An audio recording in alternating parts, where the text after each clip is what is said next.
Good morning students. आज का हमारा टॉपिक है गैर परंपरागत ऊर्जा के स्रोत। गैर परंपरागत ऊर्जा के स्रोत वे हैं जो हाल ही में प्रयोग में आए हैं और इन स्रोतों का प्रयोग करने का उपाय व तकनीक पहले दोनों ही नहीं थे। इन स्रोतों की मुख्य रूप से निम्न विशेषताएं हैं। यह पृथ्वी पर असीमित मात्रा में पाए जाते हैं। ये स्रोत कभी लुप्त नहीं होंगे। यदि थोड़ी चेष्टा हो और इनका ध्यान रखा जाए तो ये हमें सदा ऊर्जा प्रदान करते रहेंगे और इस प्रकार ये ऊर्जा के अक्षय या रिन्यूएबल रिसोर्सेज होते हैं जो सतत हमारे पास में हमेशा रहेंगे। ये प्रदूषणहीन है। इन्हें पर्यावरण का हितैषी या इको फ्रेंडली भी कहा जाता है। यदि प्रदूषण हो तो वह इतना कम होता है कि उसे नियंत्रण में रखा जा सकता है। इनका प्रयोग अधिकतर बिजली के उत्पादन के लिए किया जाता है। इनसे विश्व के विभिन्न कोनों के अंतर्गत बिजली पहुंचाई जा सकती है कि जहां पर कि तार को बिछाना कठिन हो। इसके अलावा पारंपरिक स्रोतों की तुलना में ये सस्ते संसाधन हैं। इसके कुछ उदाहरण हैं जैसे सौर ऊर्जा, वायु ऊर्जा, ज्वारीय ऊर्जा, भूतापीय ऊर्जा और बायोमास आदि। गैर परंपरागत ऊर्जा स्रोतों के मुख्य जो उदाहरण हैं वो निम्न रूप से हैं। सबसे पहले हम बात करेंगे सौर ऊर्जा की। सूर्य की किरणों से जो ऊर्जा यानी बिजली बनाने सूर्य की किरणों में जो बिजली बनाने की क्षमता होती है उससे जो एनर्जी या बिजली बनाई जाएगी उसे हम कहेंगे ये फोटोवोल्टिक सेल का प्रयोग करके इन किरणों की ऊर्जा को सीधा बिजली में परिवर्तित कर देता है।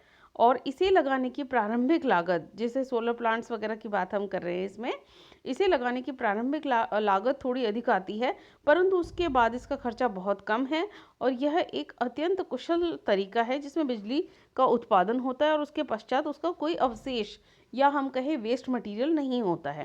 हालांकि रात में सूरज की रोशनी न होने के कारण ऊर्जा का संचार रुक जाता है और ऋतुओं के कारण यानी सर्दी की ऋतु में भी जैसे सूर्य ताप कम मात्रा में मिलता है तो ऐसी स्थिति में उसकी तीव्रता कम हो जाती है। नेक्स्ट है वायु ऊर्जा। वायु ऊर्जा में के अंतर्गत विंड मिल का प्रयोग किया जाता है और उससे विद्युत का उत्पादन किया जाता है। वायु के वेग से विंड मिल के जो पंखे हैं घूमते हैं जिससे टरबाइन, जो गोलाकार टरबाइन होता है वो घूमता है, उससे फिर बिजली उत्पादित की जाती है। इस बिजली का प्रयोग सिंचाई के अंतर्गत ग्रामीण क्षेत्रों में पानी पहुंचाने के लिए सिंचाई के लिए किया जाता है। और विंड फार्म पुरी जो है सौराष्ट्र के अंतर्गत, वहाँ पे भी और पश्चिमी राजस्थान के विभिन्न भागों के अंतर्गत विंड मिल्स लगाए गए हैं जहाँ पे कि वायु का प्रवाह जो है वो ज़्यादा मात्रा के अंतर्गत है। इसमें कुछ सुविधाएं भी हैं कि विंड फार्म बनाने के लिए बड़े क्षेत्रों की आवश्यकता होती है। विंड मिल से शोर भी बहुत होता है और हवा की गति में उतार चढ़ाव के कारण इसकी उपलब्धता निश्चित नहीं है। नेक्स्ट आ जाता है ज्वारीय ऊर्जा। ज्वारीय ऊर्जा के अंतर्गत सूरज और चंद्रमा के गुरुत्वाकर्षण बल के कारण समुद्रों तथा महासागरों में जो ज्वार यानी जो जल ऊपर उठता है, जो ज्वार होता है उसके कारण ये एनर्जी बनती है, इसलिए इसे ज्वारीय ऊर्जा कहा जाता है। इस ज्वार की स्थितिज और गतिज यानी पोटेंशियल और काइनेटिक एनर्जी को भी बिजली को प्रयोग में यानी काम में लिया जाता है और भारत में इसकी प्रचुर संभावनाएं मौजूद हैं क्योंकि भारत का हमारा पूरा जो तटवर्ती इलाका है उसके अंतर्गत ये आसानी से यह कार्य हो सकता है। और हालांकि ये संयंत्र अभी महंगे हैं और प्रचलन में फिलहाल नहीं है। नेक्स्ट है भूतापीय ऊर्जा। धरती के भीतर की ऊष्मा या जो हीट है उसको ऊर्जा में बदला जा सकता है। यह ऊष्मा पानी के गर्म झरनों के रूप में बाहर आती है जिसे हम गीजर कहते हैं, उस रूप में। भारत में इस स्रोत की गुंजाइश जो है वो बहुत कम इलाकों के अंतर्गत है, तो ये हालांकि भारत के अंतर्गत कम है। फिर नेक्स्ट हम बात करते हैं बायोमास की।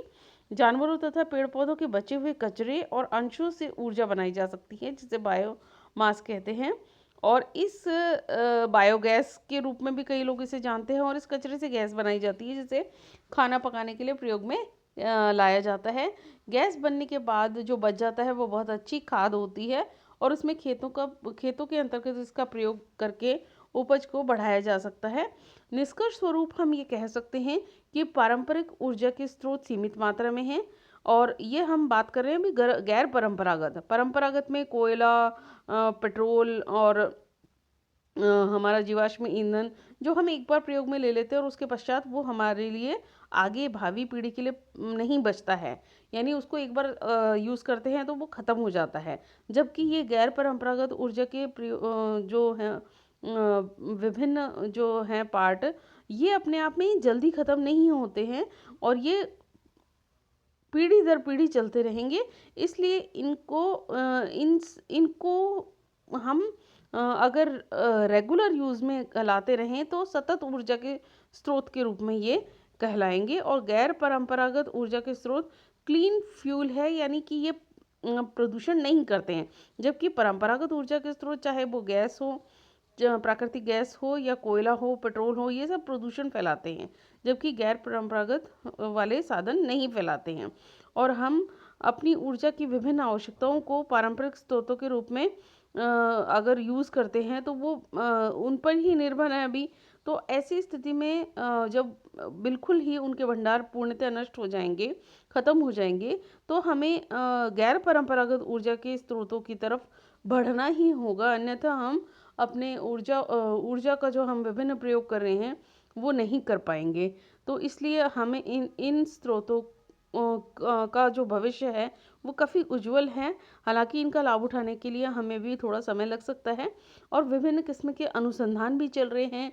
विभिन्न जो तकनीकें हैं या टेक्नोलॉजी है उनको खोजा जा रहा है, ताकि ये गैर परंपरागत ऊर्जा के स्रोत जो हैं उनका निपुणता पूर्वक प्रयोग में लिया जा सके।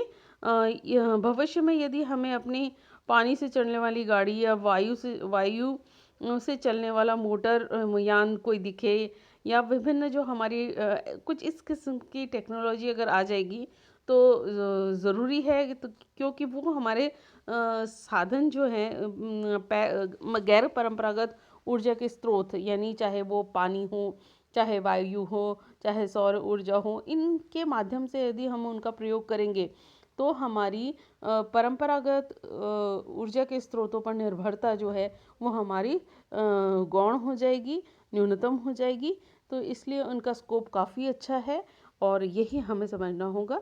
धन्यवाद।